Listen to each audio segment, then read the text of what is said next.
James Grant, Laird of Ballindalig, was a major general in the British Army during the American War of Independence. He served as governor of East Florida from 1763 to 1771. Early career. Grant was born on the family estate of Ballindalig in Banffshire in the northeast of Scotland. He began his military career by purchasing a commission as captain in the Royal Scots on 24 October 1744. The regiment was shipped to the continent and Grant fought with them in the Battle of Fontenoy, French and Indian War. By 1757, Grant was a major of the 77th Regiment of Foot, fighting in the French and Indian War. In 1758, he led part of the regiment in an expedition led by General John Forbes. On this expedition, he became acquainted with others who would also play larger parts in the American Revolutionary War: George Washington, Francis Marion, and Hugh Mercer, among others. He also gained a contempt for the colonial or militia troops that would color his later views.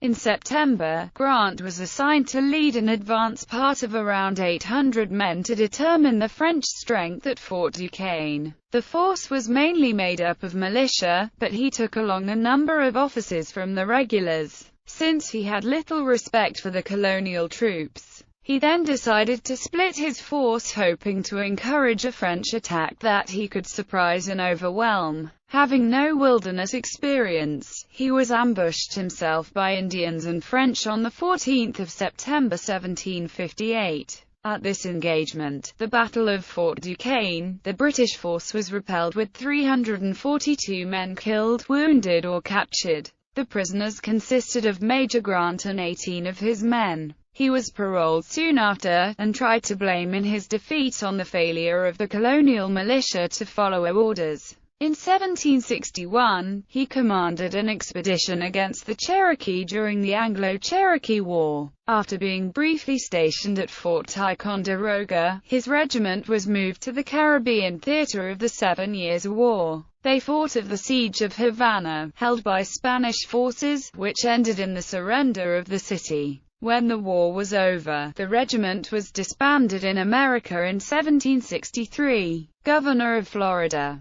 With the Treaty of Paris, Britain gained control of Florida from the Spanish. They divided it into 2 colonies, and James Grant was named governor of East Florida in 1764. He moved to his capital at St. Augustine, established the Florida-Georgia border, stopped Indian raids with the Treaty of Fort Picolata, and encouraged new settlement in his colony. Grant's ventures were ultimately profitable, but most attempts failed to produce results. He encouraged new agriculture, setting up trade in cotton, indigo, timber, and cochineal. He personally gained and developed several plantations as Grant's. Then, in 1771, illness forced him to return to England. Patrick Tonine replaced him as governor. Grant appointed Drive David Yates, the secretary of the colony, to manage his plantations in his absence. Yates' letters to Grant concerning the properties have long interested Florida colonial historians.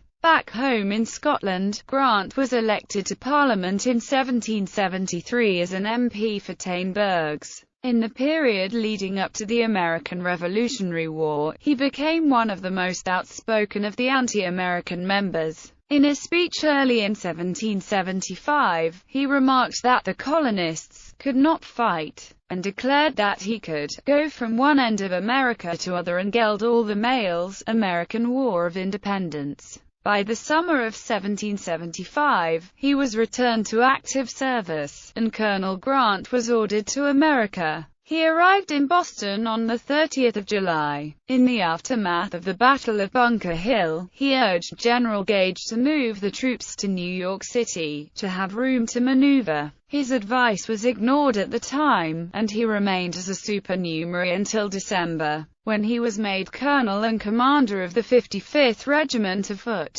He would hold that command until 1791. His prediction that Boston was an untenable position was proved correct the following spring, and, on 17 March 1776, he accompanied the general withdrawal to Halifax, Nova Scotia. By the summer of 1776, General William Howe had replaced Gage as commander, and took Grant's advice about New York. Grant was given the provisional rank of Major General, and played several key parts in Howe's movements. Fortunately for the Americans, Howe refused advice from Grant, who proposed burning Boston, Marblehead, New York, and Philadelphia. Battle for New York. As the New York campaign sought to give the British control of New York City, Grant had become Howe's primary planning officer. He developed two plans, each of which was designed to both gain control of territory, and to deal a serious or fatal blow to the American army.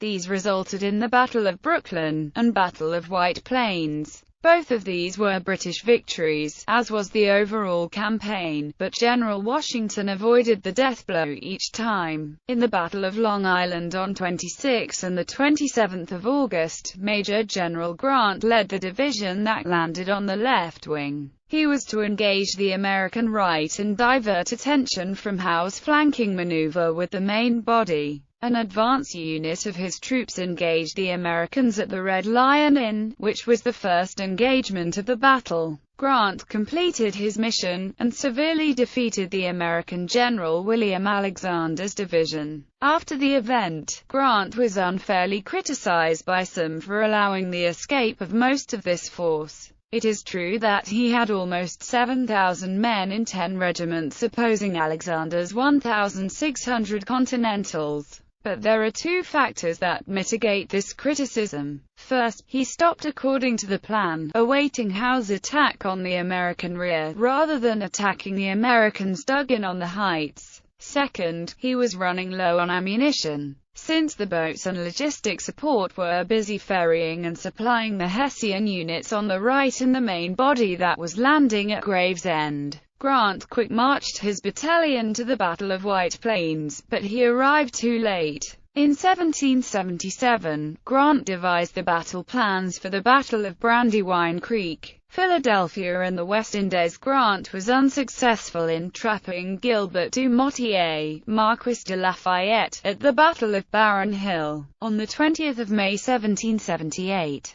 Lafayette held the position along the Schuylkill River with 2,200 troops and 5 guns. His front was picketed by 150 light infantry and 50 Oneida Indians under Allen McLean, and his left was held by James Potter and 600 Pennsylvania militia. The bulk of his command was formed by a veteran brigade under Enoch Poor. Sir William Howe sent Grant with 6,000 men and 15 guns to circle wide to the right and come in behind Lafayette's force, while he attacked in front with 4,000 soldiers. Charles Grey with 2,000 British and Hessian grenadiers was ordered to strike the American left flank. The maneuver began auspiciously when Potter's militia dispersed in the face of Grant's column. However, the capture of 2 of Grey's soldiers warned Lafayette of his danger. Meanwhile, Grant halted his troops to wait for Grey to appear, and this allowed the Americans to begin moving back to Mattison's Ford. When Grant finally lurched forward again, Lafayette sent some of Poor's troops forward in a feint. Grant was fooled and stopped his advance a second time. By the time he realized what was happening, most of the Americans had slipped out of his grasp via a road that the British were not aware of. Grant nevertheless unleashed his cavalry in pursuit, but they took the wrong route and only arrived in time to see the last of Lafayette's men crossing at Matson's. Finally, Grant was shipped off to the West Indies. On 27 October 1778 he led a successful expeditionary force to capture the French West Indian island of St. Lucia. A superior French garrison surrendered on 28 December, at the Battle of La Vigie. On 1 April 1779, Lord Germain instructed Grant to establish small garrisons throughout the West Indies. Grant had the moral courage to defy Germain and refused to carry out this order. In his letters of 8 and 17 July, he pointed out to the Secretary of State for America that naval superiority was paramount and that small detachments on every island would not be wise. Instead he deployed the West Indies garrisons to cover the major naval bases. He posted the 15th, 28th, and 55th Foot and 1,500 gunners at St. Kitts. The 27th, 35th, and 49th Foot and 1,600 gunners defended St. Lucia. Meanwhile, the Royal Dockyard at Antigua was held by an 800-man garrison of the 40th and 60th Foot. Grant also reinforced the fleet with 925 soldiers. He embarked for England on 1 August 1779, but his dispositions provided the basis for the British successes in the Caribbean during the final years of the war. Later career. In 1780, he was defeated in parliamentary elections. In 1782, he was appointed a lieutenant general. In 1787, he was re-elected to Parliament, this time for Sutherland. He held the seat until 1802. In 1789, he was appointed governor of Stirling Castle, and commanding general of the army in Scotland. In 1791, he was transferred from the 55th to the 11th Foot. In 1796, he was appointed a full general, and retired from active military services. In 1802, he retired to his estate on the Avon and Spey rivers as the Laird of Ballindalig, after relinquishing his seat in Parliament. In 1805, he retired from the British Army. He died at 86 on 13 April 1806. His estate went to his grandnephew, George Macpherson. His papers are at the National Archives of Scotland, and have been copied for the Library of Congress.